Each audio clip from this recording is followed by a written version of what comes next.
বাবা, গ্রামের সবাই ওখানে গিয়ে জগন্নাথ দেবকে দর্শন করছেন, তাহলে তুমি আমাকে পুরীতে নিয়ে গিয়ে জগন্নাথ দেবের দর্শন কেন করাচ্ছ না?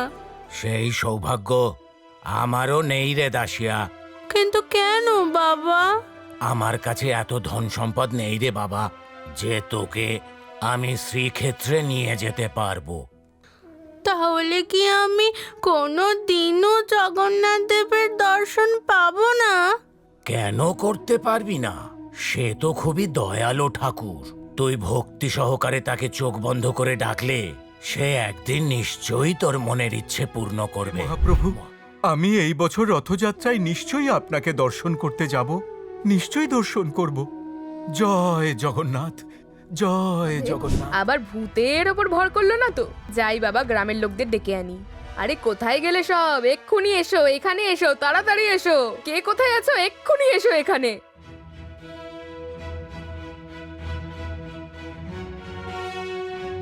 আরে আরে রে, কীর্তনিয়ারে কি রূপ! আরে এ তো ভাতের থালা হাতে নিয়ে নাচছে দেখছি। ভাই, দেখেছো তুমি এই ভাতের থালাটা কেমন মহাপ্রভুর চোখের মতন দেখাচ্ছে না? দেখেছো তুমি? ওহো, এই লোকটাকে নিয়ে যে আমি কি করব কে জানে। তুমি এইটাকে কি দেখছো? এইটা জগন্নাথের চোখ নয়, শাক ভাত এটা। তুমি না মানলে কি হবে? এ হলো আমার জগন্নাথের চোখ, এ আমার নীলমাধবের চোখ। আরে এ তো সারাদিন জগন্নাথ জগন্নাথ করছে।